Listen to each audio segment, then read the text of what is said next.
আজকে না তোমাদের সাথে খুব ভালো একটা ব্রেকফাস্ট আইডিয়া আমি শেয়ার করব। আমি আজকে বানাচ্ছি সুজির চিলা। তো ব্যাটারটা কিভাবে বানিয়েছি ফার্স্ট বলে নিই। সুজি, দই, কাঁচা লঙ্কা, ধনেপাতা মিক্সির মধ্যে নিয়ে নেবে, দেন একটা পেস্ট বানিয়ে নেবে। যেহেতু চিলা বলছি বুঝতেই পারছো ব্যাটারটা কীরকম হওয়া উচিত, তো সেই পরিমাণে আর কি জল অ্যাড করবে। আর অ্যাড করে দিয়েছি চাট মশলা, আদা রসুনের পেস্ট, অল্প একটু মিষ্টি আর স্বাদ মতো নুন। এবার অল্প তেলে জাস্ট এটাকে ফ্রাই করব। আর ওপরে একটুখানি তোমরা পেঁয়াজ আর টমেটো অ্যাড করতে পারো। আমি টমেটো অ্যাড করবো না, আমি জাস্ট একটু পেঁয়াজ অ্যাড করবো।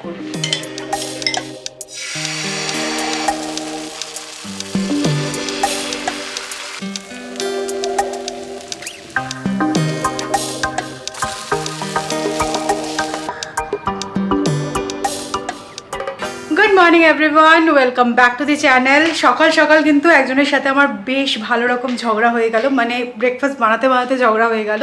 তো আমার ব্রেকফাস্ট করা হয়ে গেছে, আমি একজনকে খাবার দিয়ে দিয়েছি। আমি বলেওছি আসার জন্য, কিন্তু সে আসছে না। খাওয়ার ওপর রাগ দেখিয়ে কিন্তু কোনো লাভ নেই। তো চলো আর কি, আজকের ডেটটা স্টার্ট করা যাক। সকালবেলা এত মাথা গরম হয়ে গেছে না, কি বলবো। তো আমার ব্রেকফাস্ট আইডিয়াটা কিন্তু খুব ভালো ছিল, তোমরা অবশ্যই ট্রাই করে দেখতে পারো। আমার তো খাওয়া হয়ে গেছে এবং খেতে খুব টেস্টি হয়েছিল। খাওয়ার ওপর মাথা গরম দেখিয়ে কিন্তু সত্যিই কোনো লাভ নেই। আগে খেয়ে নাও, তারপরে মাথা গরম করে থেকো সারাদিন। আজ উইকেন্ডটা খুব সুন্দর কাটবে। আজকে জানো তো সকাল থেকে সত্যি প্রচুর কাজ আছে, কিন্তু টু ডু লিস্টে আমার যেটা নোট ডাউন করা নেই সেটা হচ্ছে ঘরদোর গোছানো। এত নোংরা অবস্থা হয়ে গেছে, দেখবে এই দেখো এইখানটার কি অবস্থা, পুরো জামা কাপড়ের পাহাড় হয়ে আছে।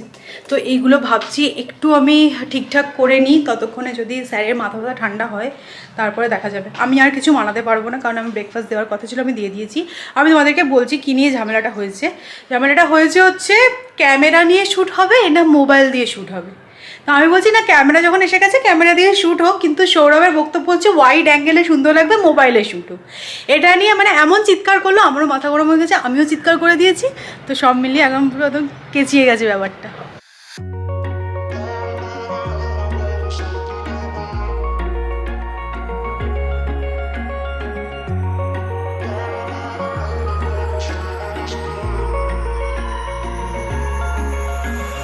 Wish I could say I was finally over you, but that's not the truth. তো মোটামুটির মধ্যে এই রুমটা ক্লিন হয়ে গেছে, জায়গার জিনিস আমি জায়গায় রেখে দিয়েছি। ভাবছি কি বলতো, এই রিং লাইটটাকে না প্যাক করে তুলে রাখবো। এখন আর সেরকম কিছু আমার শ্যুটের ব্যাপার নেই। আর প্রথমে ভেবেছিলাম যে আমি নিয়ে যাব। ছিলাটা ভালো হয়েছিল, মিটে গেছে ঝগড়া? না ঝগড়া মিটে গেছে কিনা জানি না, কিন্তু ঠিক আছে ছিলাটা ভালো হয়েছিল, এইটুকু বলতে আর কিছু বলবো না। আমি এখন আমি মৌনব্রত নিয়েছি আজকে, আমি কোনো কথা বলবো না। না কিরকম শয়তান দেখো, আমার ঘরটা গোছানো হয়ে গেছে, এখন এসছে। আগে আসলে জানি একটুখানি হাত লাগাতে হতো, তাই আমি চেপে গেছিলাম। না সৌরভকে আমি বলেছিলাম যে এই উইন্ডোগুলো আমরা ক্লিন করে রাখবো মানে যাওয়ার আগে, কিন্তু সৌরভ বললো যে পরে এসেই করা যাবে, কারণ এটাও ঠিক ধুলো তো সেই হয়ে যাবে। এখন ক্লিন করা মানে পয়সাটা ওয়েস্ট। তবে আমি ভাবছি বড়নগরে একটা এরকম বড় রিং লাইট আমরা কিনতেই হবে। ওখানকার লাইটের পাওয়ার গুলো সত্যিই খুব অল্প, আর আমাদের যে শেড গুলো আছে না সেগুলোর জন্য কিন্তু আলো টানাটা চেপেও যায়। তো এটা নিয়ে যাওয়া সম্ভব না একদমই না, কারণ ফ্লাইটে এখন 15 ঠিক আছে। সবাই তো ভাবছে যা বয়সটা কি বাও না তেও, ওরকমই ভাবছে। কয়েকটা ডকুমেন্টস একটু জেরক্স করার প্রয়োজন ছিল, সে কারণে বেরিয়েছিলাম। আর এরকম যখনই হয় না যে জেরক্স করতে হবে, তখনই মনে হয় একটা স্ক্যানার প্রিন্টার কেনা উচিত, বাট আলটিমেটলি সেটা আর হয় না। এই জিনিসটাই রিপিট হতে থাকে। আজকে সকাল থেকে না বেশ একটুখানি গরম গরম আবহাওয়া আছে তো বাড়িতে, তাই জন্য একটুখানি আইসক্রিম টাইপের কিছু নিয়ে যেতে হবে। বাবা, ম্যাগনাম অ্যালমন্ড 2 পিসই পড়ে আছে, আমার জন্যই রাখা ছিল যেন। আজকে সকালে রান্নার ঝামেলা একটু কম, কারণ কালকে আমার স্টাইলে যে চিকেন কারিটা বানিয়েছিলাম ফাটাফাটি খেতে হয়েছিল। তোমরা একবার প্লিজ ট্রাই করে দেখো। তো ওটা রয়ে গেছে। আর আমি বানিয়ে নিয়েছি ডাল। আর জানো তো আমি কলকাতা থেকে বড়ি এনেছিলাম, তো আবার এখন আমরা চলে যাচ্ছি, বড়িগুলো নষ্টও হয়ে যাবে। তো আলু বড়ি আর টমেটো দিয়ে একটু ঝোল ঝোল করে একটু তরকারি টাইপের বানাবো, খেতে খুব ভালো হয়। আর এই বড়িগুলোর টেস্ট এত ভালো না। আর দেখো এদিকে ভাতও অলমোস্ট বানানো হয়ে গেছে। এবার তোমাদেরকে আমি বলতে চাই, যখনই আমি তোমাদেরকে বলি দেখো আমার ভাত বানানো হয়ে গেছে, এই জায়গাটা থেকে অনেকেই জিজ্ঞাসা করে যে বলছে সৌমি ভাত বানাও যেটাতে কোথা থেকে কিনেছো। আমি ইন্ডিভিজুয়াল রিপ্লাই দিয়েছি, তাও একবার বলে দিতে চাই। তো এটা হচ্ছে ছোট ভার্সন, এটা হচ্ছে 3 লিটারের। এটা আমি আর সৌরভ যখন থাকি এটাতে ভাত আমাদের হয়ে যায়। আর মামুনি মারা যখন এসেছিল আমি এই 5 লিটারেরটা কিনেছিলাম, দুটোই কিন্তু আইকিয়া থেকে নেওয়া। ভীষণ ভালো, বিশ্বাস করো আমি তো অনেক দিন ধরে ইউজ করছি। ইনফ্যাক্ট এইটার বয়স অলমোস্ট 4 বছর হয়ে গেছে। আমি এটা কিনেছিলাম এডিনব্রা থেকে। তো আমি যদি লিঙ্কটা পাই ডেফিনেটলি দিয়ে দেবো। আর তোমরা যারা বম্বে পুনেতে আছো তারা একটুখানি আইকিয়াটা চেক করো, পেয়ে যাবে। তো আমি লিঙ্কগুলো দিয়ে দেবো। শুকনো লঙ্কা ফোড়ন অ্যাড করছি, আলুগুলোকে ফ্রাই করে নেবো। আলুটা ফ্রাই করে নিয়ে টমেটো অ্যাড করে দিচ্ছি, আর একই সাথে কিন্তু ড্রাই স্পাইসেস আর নুনও অ্যাড করে দেবো। এই তরকারিটা তো ভীষণই কমন, আমার মনে হয় প্রত্যেকের বাড়িতে হয়েই থাকে। তো আমি শুধুমাত্র হলুদ গুঁড়ো আর লঙ্কা গুঁড়োই অ্যাড করছি, আর কিছু মশলা অ্যাড করবো না। একটু আদা বাটা অ্যাড করলে ভালো হতো, কিন্তু আদাটা না শেষ হয়ে গেছে। মশলা কষিয়ে পরিমাণ মতন জল অ্যাড করেছি, ভাজা বড়িটা অ্যাড করে দিলাম। এবার চাপা দিয়ে রেখে দেবো। আলুগুলো দেখো খুব সুন্দর সেদ্ধ হয়ে গেছে। তোমরা না অল্প একটুখানি সর্ষে বাটাও এর মধ্যে অ্যাড করতে পারো, কিন্তু আমি অ্যাড করিনি, একদম সিম্পল বানাচ্ছি কারণ চিকেনটা যেহেতু আছে। যদিও এখন বাড়ির আবহাওয়ার পরিস্থিতি একদম স্বাভাবিক, স্টিল আরেকটু ঠান্ডা করার দরকার আছে বলে আমার মনে হচ্ছে। নাও চলো, তোমার জন্য নিয়ে এসেছি। আমি দেখেছি এটা দোকানে লাস্ট 2 পিস পড়েছিল, তোমার আর আমার পুরো নাম লেখা আছে এই ওই আইসক্রিম। ঝগড়াটা হয়েছে বলেই এক্স্যাক্টলি, ওরা রেখে দিয়েছিল আলাদা করে। আর হ্যাঁ জানো তো, আমি না এখন ইন্ডিয়ান ব্লগার সৌমি ফেসবুক পেজেও বেশ অ্যাক্টিভ থাকার চেষ্টা করছি। খাওয়া দাওয়া হয়ে গেছে, ওখানে একটা ভিডিও আমি আপলোড করলাম। তো তোমরা কিন্তু ওখানেও আমি জয়েন করতে পারো। ওখানে আমি দেখছি অনেকেই আছো যাদের সাথে আমার মাঝে মধ্যে কথাও হয় ফেসবুকে। সপ্তাহে 1-2 বার ঝামেলা করতে পারো সৌরভ। তাই না? ঠিক আছে, চলবে। মাঝে মাঝে আইসক্রিম আনার দায়িত্বটা কিন্তু তোমাকেও নিতে হবে। সবসময় যে ঠান্ডা করার রেসপন্সিবিলিটি আমার, সেরকমটা কিন্তু নয়। শনিবারের দুপুর দারুণ খাওয়া দাওয়া হয়েছে, আর হাতে অনেকটা সময় আছে, তাই একটুখানি আমরা জল্পনা কল্পনা করছি। কলকাতা যাওয়ার দিন কিন্তু গনিয়ে আঙুলে গোনা কয়েকটা দিন বাকি, আর যদিও কোনো প্রিপারেশন আমরা সেভাবে নিচ্ছি না কেন সেটাও জানি না, কিন্তু আমরা ডেট ডিসকাস করছি না। তো সেই নিয়ে আলোচনা চলছিল এখন। তো ভাবা হচ্ছিল যে কি করা হবে না হবে, যেহেতু আমরা এখন বেশ কিছু দিনের জন্য যাচ্ছি, তাহলে বুঝতেই পারছো অনেক রকমের প্রিপারেশন লাগে, সে ওয়াইফাই থেকে শুরু করে ভেহিকেল। তো সেটাই করতে গেছিলাম আর কি, আরসি বুকটা ট্রান্সপোর্ট করতে গেলে। তো তারপরে এসে একটা আলোচনা হচ্ছে যে কি করবো, শোনো আমি বলছি যাবো নাকি জেরক্স সব করিয়ে আনা হলো। তারপরে এসে বলছে সৌমি কি করবে, ওখানে একটা গাড়ি নিয়ে নেবে। আর করতে হবে, গরমকাল স্কুটার নিয়ে দিই। আর স্কুটারটার লিমিটেশন আছে, মানে আমাদের বাড়ি থেকে ধর্মতলা যাবে, এখন সেটা কি স্কুটার নিয়ে যাওয়া সম্ভব? সেটাই বলছি কি করা উচিত। আর তোমরাও অনেকে বলেছো যে আমাদের এই গাড়িটা নিয়ে যাওয়ার জন্য, সেটা তো ইকোনমিক্যাল নয়, আগেই বলেছি। কারণ আবার যদি ফিরে আসতে হয় পুরীতে, যখন অফিস খুলে যাবে তখন তো গাড়িটা আবার নিয়ে আসতে হবে, আর টু অ্যান্ড ফ্রো করতে অনেক টাকা খরচ। আমি প্যাকাজ এন্ড মুভার্সের সাথে কথা বলেছিলাম, অ্যারাউন্ড 25,000 ওরা নিচে গাড়িটা শুধু ট্রান্সপোর্ট করতে, মানে আসতে যেতে আমার 50,000 টাকা খরচ। তার থেকে একটা গাড়ি কিনে নেওয়াই ভালো, তাই না? তো আমি এতক্ষণ ধরে সেসবই করছিলাম, ইএমআই ক্যালকুলেট করছিলাম যে লোন নিলে কত টাকা করে ইএমআই পড়বে, কত পার্সেন্ট। কিন্তু আমরা তো লোন নিয়ে গাড়ি কিনি না। বাবা, সব গাড়ি যদি এখন ক্যাশে কিনতে হয় তো টাটা আম্বানি হতে হবে, ঘষে সরকারে হবে না। তো তোমাদেরকে বলছি কথাটা উঠলো কোথা থেকে। প্রথমে আমরা যখন ভাবছিলাম যে আমাদের স্কুটারটাকে নিয়ে যাব, কোথায় রাখবো সেই নিয়ে একটা আলোচনা চলছিল। মাকেও জিজ্ঞাসা করলাম, মা বললো যে উঠোনে রেখে দিবি, সেটা তো ঠিক আছে, বাট রাত্রেবেলা একটু আনসেফ হয়ে যাবে। তো আমরা ভাবছিলাম শেকল টেকল দিয়ে একদম পিলারের সাথে বেঁধে ফেঁধে রাখবো, এই ব্যাপারে ম্যানেজটা করবো। আমার বাবা একটা গ্যারেজ কিনে রেখেছে, বট আমাদের বাড়ি একদম কাছেই, বাট সেটা না রেন্টে দেওয়া আছে। আমি স্কুটারটা গিয়ে রাখবো কয়েক মাসের জন্য, তার জন্য রেন্টটাকে পুরো ক্যান্সেল করে দেওয়া, সেটা কোনো লজিক্যাল লাগলো না। তো সেই জন্য কোথা থেকে কোথায় যাচ্ছি, সত্যি কথা। তো মাকে বলে দেখো, মার কাছে বিলটা পাস করে দেওয়া খুব সহজ, কিন্তু বাবা রাজি হয় না। আগেও একবার আমরা ভেবেছিলাম যে গাড়ি কিনবো, মানে বিয়ের আগে যখন আমি ব্যাচেলার ছিলাম, বাবাকে বলছিলাম চলো একটা গাড়ি কিনি। তো বাবা বললো না দেখ তোরা থাকবি না, এখানে পড়ে পড়ে নষ্ট হবে। তো জানি না বাবা এবারও রাজি হবে কিনা, বাট চেষ্টা করবো। বিলটা আমরা প্রেজেন্ট করেছি পার্লামেন্টে, এখন পাস হয়ে গেলেই হয় আর কি। আজকাল আমি ফাইনালি গিয়ে একটা জিনিস ক্র্যাক করতে পেরেছি, বুঝতে পেরেছি? এমন একটা জিনিস আবিষ্কার করেছি না, যেটার জন্য আমি অনেক দিন ধরে অপেক্ষা করেছিলাম। আমি বুঝতে পেরে গেছি কোথাও বেরোতে হলে আমাকে ঠিক কখন জামা প্যান্টটা পরতে হবে। মানে সৌমি যখনই বলুক না কেন যে চলো বেরোবো এবার, আমাকে খালি নোটিস করতে হবে কখন লিপস্টিকটা পরা হলো, আর তারপর যখন বলবে যে না এবার চলো, তখন গিয়ে সুর করে জামা প্যান্টটা জাস্ট গড়িয়ে ফেলতে হবে, ব্যাস, তাহলেই হলো। কারণ তারপরে ওনার মিনিমাম 10 মিনিট লাগবে, এটা আমি জানি। মোটেই নয়, আমি কিন্তু একটা দারুণ জিনিস ক্র্যাক করেছি, তোমাদেরকেও বলে দিলাম, মানে যারা ছেলেরা দেখছো আর কি ভিডিওটা, বউ যখন লাস্ট ফিনিশিং এ বলবে এবার চলো, তখন কি জামা প্যান্টটা পুরো ভালোই হবে। দিদি নাম্বার 1 এর মতন এবার বলো, সৌমি বলবে এবার চলো, জামা প্যান্টটা পরবো, ব্যাস।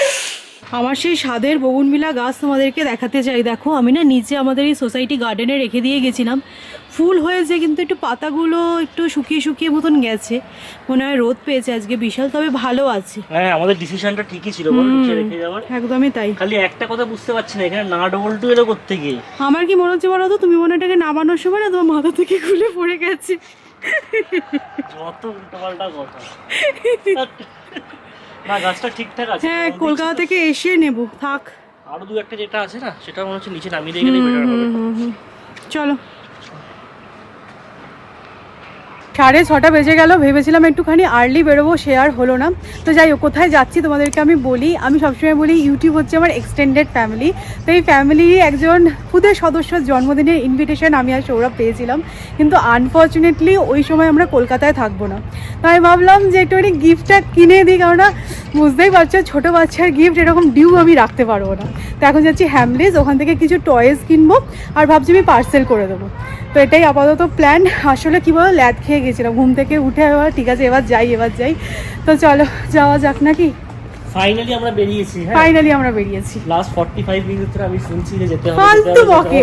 আমি দেখো এই শুধু একটা ড্রেস পরেছি, কত সময় লাগতে পারে তোমাদের তো একটা আইডিয়া থাকবে। মিনিমাম 1 ঘন্টা 15 মিনিট লাগতে পারে আর কি বল। তোমাদের কি আইডিয়া থাকবে? আইডিয়া তো আমার আছে। গাড়িটাকে না ভালো করে ধুইয়ে ভেতরটা ভ্যাকিউম করে রেখে যেতে হবে। হ্যাঁ তাহলে ভালো থাকবে না। চলো। গোয়া থেকে দেখো আমি যে ইয়াররিংটা কিনেছিলাম আজকে এই ড্রেসটার সাথে পেয়ার আপ করেছি, বেশ ভালো ম্যাচ হয়ে গেছে। আমি কিন্তু ভেবে কিনিনি। আর একটা জিনিস যেটা আমি তোমাদের বলতে চাই, গাড়ি জিনিসটা কিন্তু ভীষণ স্বভাব নষ্ট করে, এটা বলতেই হবে। মানে এখন যদি ভাবি যে গাড়ি ছাড়া এখন চলতে হবে, সত্যি ভাবা যাবে না। এটা কিন্তু ঠিক নয়, জানো তো। কি আর করা যাবে বলো না, মানুষ স্বভাবের দাস। এক্স্যাক্টলি। উইকেন্ডে এখন মলে এত ভিড় হচ্ছে, আমাদের পার্কিংয়ে 10 মিনিট চলে গেল শুধু কোথায় গাড়ি রাখবো এটা বুঝতে। যাই হোক দেখো কি ভিড় এখানে এখন। চলো প্রথমে হ্যামলিজে যাই।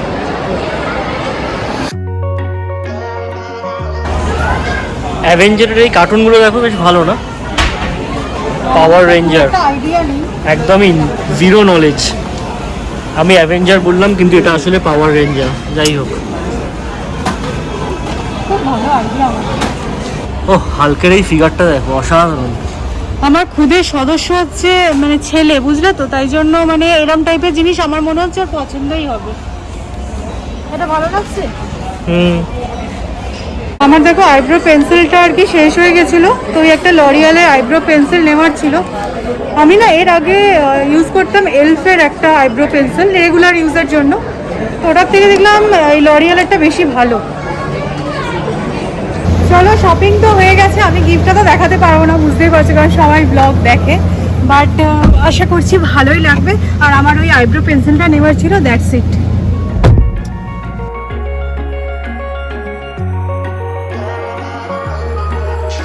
বাড়ি ফিরে ফার্স্ট কাজ হচ্ছে চা খাওয়া, আর এই চা খেতে খেতে না এখন আমায় ভাবতে হবে যে রাত্রিবেলা কি বানাবো। আর কি বলতো, আমরা যেহেতু কলকাতায় চলে যাব না, ডাল টালগুলো আমি একটুখানি শেষ করতে চাইছি, কিন্তু রাত্রিবেলা আর ভাত ডাল ওরম টাইপের কিছু খেতে ইচ্ছা করছে না। দেখা যাক, আজকে স্যাটারডে বলে কথা, একটু কিছু স্পেশাল বানাবো। আমি জানি না তোমরা কোনোদিনও টোফু ট্রাই করেছো কিনা, অনেকটা পনিরের মতন খেতে, ওয়েট লসের জন্য মেনলি প্রেফারেবল। তো আমি দেখতে পেলাম, ভাবলাম নিয়ে আসি, টোফু দিয়ে একটা ফ্রাই টাইপের বানাবো। তো এখানে দেখো স্কেল অনিয়ন আর ক্যাপসিকাম কেটে নিয়েছি, একটু ম্যারিনেট করে রাখবো। পনিরের মতো দেখো কিউবসে কাট করে নিচ্ছি। অ্যাড করে দেবো দেখো পেরি পেরি মশলা, red chilli powder, black pepper powder, স্বাদ মতো নুন, mixed herbs, ginger garlic powder, তোমরা চাইলে পেস্টও অ্যাড করতে পারো। অল্প একটু অনিয়ন পাউডার অ্যাড করলাম, তোমরা এটা স্কিপও করতে পারো, আমার বাড়িতে আছে তাই আমি অ্যাড করলাম। এবার অল্প একটু তেল অ্যাড করছি। এবার পুরো বিষয়টা দেখো ভালো করে মিক্স করে নিচ্ছি, দেন কিছুক্ষণের জন্য ম্যারিনেট করে রাখবো। তোমরা টোফুর জায়গায় নর্মাল পনিরও অ্যাড করতে পারো। দেন প্যানে তেল অ্যাড করে ফ্রাই করে নেবো, দ্যাটস ইট। এটা অ্যাজ আ স্টার্টার আমরা আজকে খাবো। সৌরভ যদিও খাবে না, এটা যেহেতু ভেজ। সত্যি কথা, কি খাওয়াচ্ছে হ্যাঁ এইসব ঘাস ফুস টোফু, লজ্জা। শনিবার দিন রাত্রিবেলা নাকি টোফু। সো এখানে দেখো পেঁয়াজ শসা আর কাঁচা লঙ্কা কুচিয়ে নিয়েছি। কি ভাবছি বলো তো, এগ রোল বানাবো। আমার আর মাথায় না সত্যি কিছু আসলো না কি বানাবো। রুটির সাথে কিছু একটা সবজি বানাতে হবে। কালকে চিকেন বানিয়েছি, আজকে আবার চিকেনটা ভালো লাগবে না। আর তার সাথে এই টোফু ফ্রাইটা বানাবো অ্যাজ আ স্টার্টার, ভালোই হবে বলো। তো তোমরা বলো যে সৌমি তোমার রান্নার আইডিয়াগুলো দেখে নিই আর পরের দিনকে আমাদের কাজটা হালকা হয়ে যায়, কিন্তু আমার তো বুঝতে পারছো আমাকে বানাতে হবে তোমাদেরকে আইডিয়া দেওয়ার জন্য। যাই হোক, কাজ বাজ তো শুরু করবো, অনেকটা জোগাড় করে নিয়েছি। তার আগে তোমাদের সাথে একটা কথা আছে আমার। তো লাস্ট কিছুদিন ধরে দেখছি আমি তোমরা আমাদের গোয়া ব্লগ খুব পছন্দ করেছো। ইনফ্যাক্ট তোমরা দেখবেই যে ভিডিওগুলো তোমরা সবাই খুব লাইক করো। আমার আর সৌরভের খুমসুটি যেটা আমরা অল টাইম করতে থাকি সেগুলোও খুব পছন্দ করছো, বাট সাবস্ক্রাইবার একদমই বাড়ছে না, এটা অনেকেই আমাকে বলেছো। তো আমি তোমাদেরকে রিকোয়েস্ট করছি, যদি এই অবধি ভিডিওটা তোমরা দেখছো তাহলে প্লিজ সাবস্ক্রাইব করে দাও। মানে এটা আমাদের কাছে একটা অ্যাপ্রিসিয়েশন বলতে পারো। সারাদিন খেটে তোমাদের জন্য ভিডিও বানাই, তোমরা যদি সাবস্ক্রাইব করো খুব ভালো লাগে, মানে খাটার এনার্জি পাওয়া যায়। তো একটা ছোট্ট রিকোয়েস্ট করলাম, যদি সম্ভব হয় প্লিজ রেখো। এদিকে চলছে কিছু একটা ফ্রাই, সেটার নাম আমি নেবো না, এটাকে কি বলে আমি জানি না, জানতে চাইও না। খাবেও না তো? না, খাবো তো বটেই। আর এদিকে একটা এগ রোলের বন্দোবস্ত হচ্ছে। এখানে যদি এগ রোলের বদলে এগ চিকেন হয়ে যেত তাহলে খুবই ভালো লাগতো। আমি না তোমার পোলট্রি ফার্মে দিয়ে আসবো। এরকম বললে?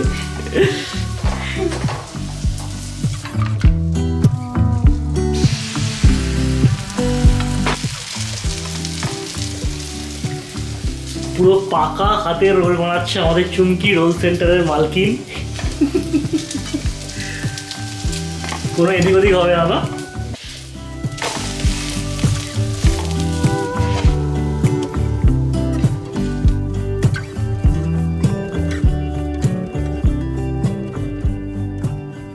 আজকে স্যাটারডে ডিনার আইডিয়াটা কিন্তু মন্দ নয়, অল্প খেটে বেশ ভালোই মেনুটা হয়ে গেল। তো যাই হোক, এখন আমরা ডিনারটা এনজয় করি। তোমাদের সাথে আবার কালকে আমার দেখা হচ্ছে। যদি ভিডিওটা ভালো লাগে লাইক করো, শেয়ার করো, সাবস্ক্রাইব করো। কালকে দেখা হচ্ছে, টাটা।